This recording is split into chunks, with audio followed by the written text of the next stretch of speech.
Wir sind zurück auf dem Festivalgelände zu Tag 2 des Elbenwald Festivals 2019. Heute leider etwas später als geplant, da heute Morgen noch alle möglichen Sachen dazwischen gekommen sind und wir jetzt erst los konnten zum Gelände. Und jetzt wollen wir schnell zum Fandom, denn da startet jetzt gleich der Game of Thrones Talk mit 3 Schauspielern aus der Serie. Und ich bin schon sehr gespannt, was sie uns über Serie, Schauspiel und die Sets von Game of Thrones erzählen können. Und direkt im Anschluss kommt Katie Leung auf die Bühne, die Schauspielerin von Joe Cheng aus den Harry Potter Filmen. Und da bin ich natürlich ganz gespannt, was sie zu erzählen hat, nachdem das im letzten Jahr ja so toll war mit Tom Felton und Evanna Lynch. Und ich denke, dass auch sie das eine oder andere interessante Detail zu erzählen hat. Also schnell zum Fandom, damit wir nichts verpassen, und dann nehmen wir euch natürlich mit.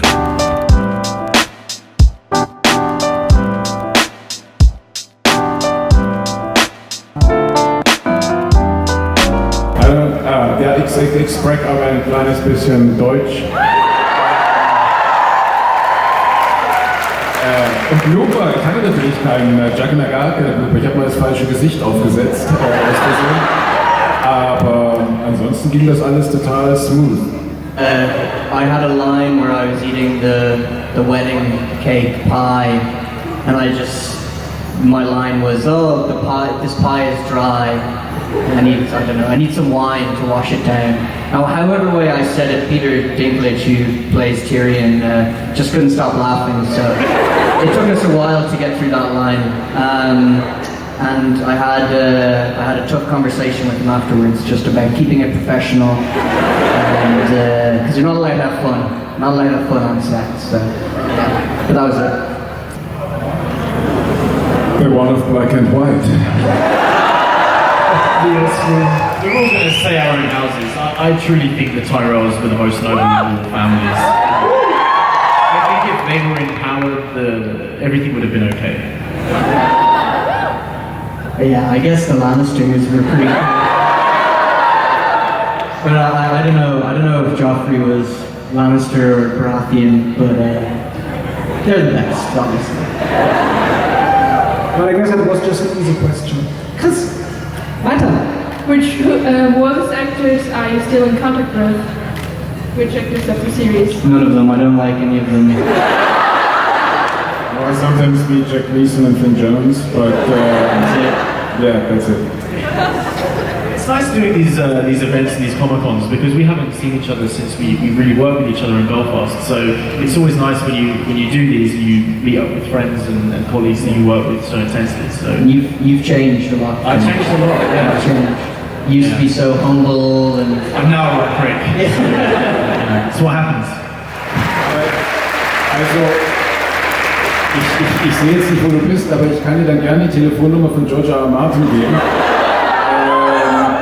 Also der weiß das sicher, aber mir hat es nicht erzählt. Wegen der Telefonnummer komme ich dann nachher nochmal auf. But you know, with the end of one thing, another thing starts. So it's always exciting when something ends because you can start something new. So that's life.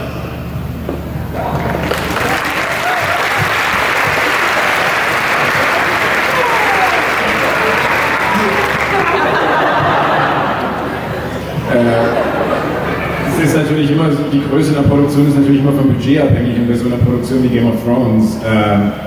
Also diese ganzen sensationellen Dinge, die da gemacht haben, kann man natürlich nur machen, wenn man genügend Kohle hat. Und das war halt ein riesen Set. Das Problem dabei ist dann ein bisschen, weil alles so groß ist das eigentliche Drehen sehr langsam. Also als Schauspieler sitzt man ja normalerweise sowieso die meiste Zeit rum und wartet auf irgendwas. Ein kluger Mann hat auch mal gesagt, als Schauspieler wird man fürs Warten bezahlt, das Spielen ist umsonst. Aber je größer eine Produktion ist, desto langsamer geht das dann auch mal und desto mehr Kameraeinstellungen werden da gemacht und desto, ja, aber war natürlich ein sensationelles Erlebnis.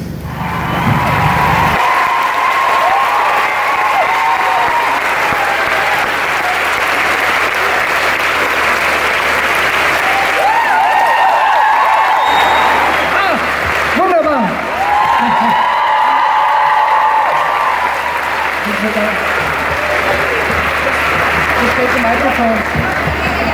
I'll sit over here. Wow, there's so many of you. Hi. I would like to start off. Yeah. I believe it was your birthday yesterday. Yeah, it was. Oh, okay.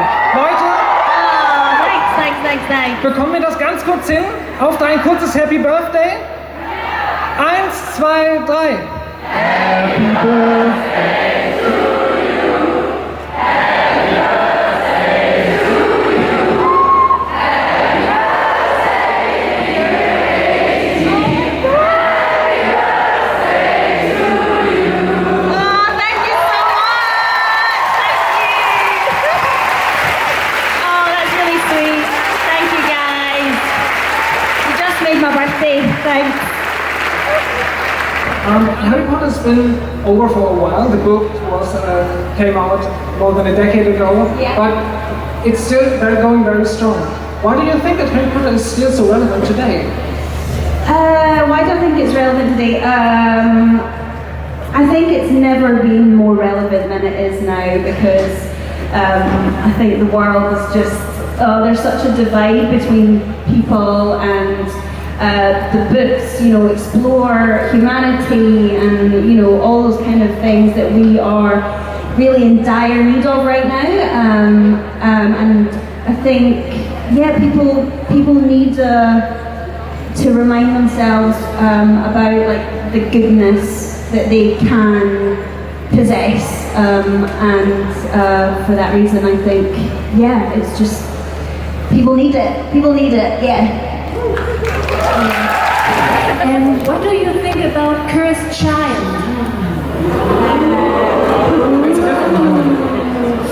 What do I think of it? Well, I went to see the play. I haven't read the book, but I saw the play. I've got a few friends in it. Well, I made friends with a few of them, and I really enjoyed the performances. I thought, the kind of magical element of the play is fantastic. It's really wonderful what they've managed to do on a stage because, often you think because it's on a stage then they're kind of limited to what they can do, but actually they did such a great job of it, and I was more blown away by the performances, the acting. It was like a masterclass in acting when I watched it, and I loved it.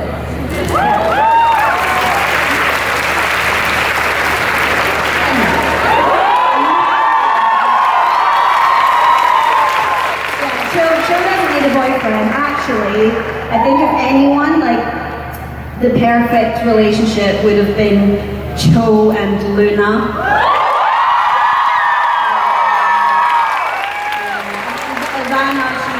Ivana was here last year, obviously, but she is an incredible friend of mine, and we spend a lot of time together, and she's just a wonderful friend.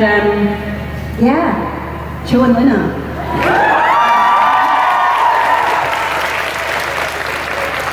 Yes. So I have two at the moment that I can't choose between. One is obvious, Luna. I'm a little bit in love with Luna, as you probably know.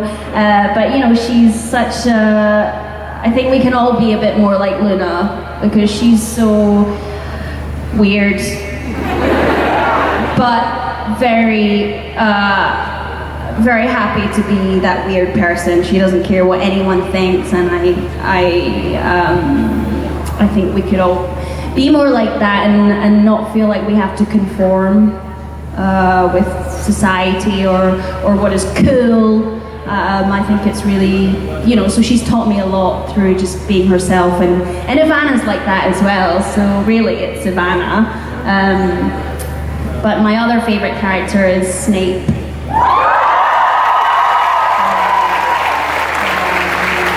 For obvious reasons,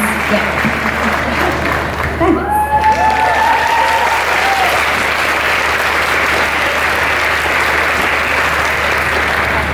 Karl Drogo löste seinen Gürtel. Die Medaillons waren aus gediegenem Gold, massiv und verziert, jedes davon groß wie eine Menschenhand. Er rief einen Befehl. Kochsklaven zogen einen schweren eisernen Topf vom Feuer kippten dessen Inhalt auf den Boden und stellten den Topf aufs Feuer zurück. Drogo warf den Gurt hinein und sah mit ausdrucksloser Miene zu, wie die Medaillons rot wurden und ihre Form verloren. Sie sah, wie Feuer im Onyx seine Augen tanzte. Ein Sklave reichte ihm ein paar dicke Handschuhe aus Pferdehaar und er zog sie an, würdigte den Mann dabei keines Blickes. Viserys fing an, wortlos, schrill zu schreien wie der Feigling, der dem Tod ins Auge blickt. Er zappelte und trat um sich, wimmerte wie ein Hund und weinte wie ein Kind. Aber die Dothraki hielten ihn zwischen sich. Sayora hatte sich einen Weg an Dannys Seite gebahnt. Er legte ihr die Hand auf die Schulter. Wendet euch ab, Prinzessin, ich bitte euch. Nein. Sie verschränkte die Arme schützend auf ihrem runden Bauch. Schließlich starrte Viserys sie an. Schwester, bitte. Danny, sag ihm, befehl ihm, süßes Schwesterchen. Als das Gold halbwegs geschmolzen war und zu fließen begann, griff Drogo in die Flammen und zog den Topf vor. Krone, brüllte er. Hier, eine Krone für den Karrenkönig. Und kippte den Topf über dem Kopf des Mannes aus, der einst Dannys Bruder gewesen war. Das Geräusch, das Viserys Targaryen von sich gab, als dieser grässliche, eiserne Helm sein Gesicht verhüllte, hatte nichts Menschliches an sich. Seine Füße trampelten in Panik auf dem erdigen Boden umher, dann langsamer, dann kamen sie zur Ruhe. Dicke Rinnsale von geschmolzenem Gold liefen auf seine Brust, setzten die rote Seide in Brand. Dennoch wurde kein Tropfen Blut vergossen. Er war kein Drache, dachte Danny eigentümlich gelassen. Feuer kann einen Drachen nicht töten.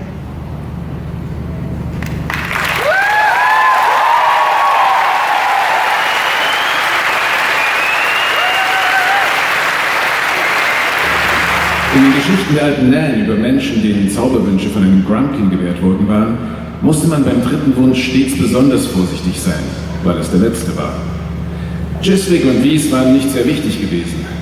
Der letzte Tod muss zählen, sagte sich Arya jede Nacht, wenn sie die Namen vor sich hinflüsterte. Jetzt jedoch fragte sie sich, ob das wirklich der Grund war, weshalb sie zögerte. Solange sie mit einem Flüstern töten konnte, brauchte sie sich vor niemandem zu fürchten. Doch nachdem sie den letzten Tod verbraucht hätte, wäre sie wieder eine Maus. Da Triefauge bereits aufgestanden war, wagte sie es nicht, in ihr Bett zurückzukehren. Weil sie nicht wusste, wo sie sich sonst verstecken sollte, machte sie sich zum Götterhain auf. Der scharfe Geruch der Kiefern und Wachbäume, das weiche Gras und die Erde zwischen ihren Zehen und das Rauschen der Blätter im Wind gefiel mir. Ein kleiner Bach wand sich durch den Hain und an einer Stelle hatte das Wasser den Boden unter einem umgestürzten Baum fortgespült. Dort, unter dem verrottenden Holz und den gespaltenen Ästen, fand sie das Schwert, das sie versteckt hatte. Gendry war zu stur, um eins für sie zu schmieden. Deshalb hatte sie sich selbst eins gemacht, indem sie die Borsten von einem Besen brach. Zwar war die Klinge viel zu leicht und hatte kein anständiges Heft, doch ihr gefiel das zersplitterte, scharfe Ende. Wann immer sie eine freie Stunde hatte, stahl sie sich davon und machte die Übungen, die Sirius sie gelehrt hatte. Tänzelte barfuß über das Laub, schlug nach den Ästen und trennte Blätter von den Zweigen. Manchmal kletterte sie sogar in die Bäume hinauf, tanzte auf den oberen Ästen, hielt sich mit den Zehen an der Rinde fest und schwankte jeden Tag weniger, denn ihr Gleichgewichtssinn kehrte langsam zurück. Die Nacht war die beste Zeit dafür. Niemand störte sie bisher.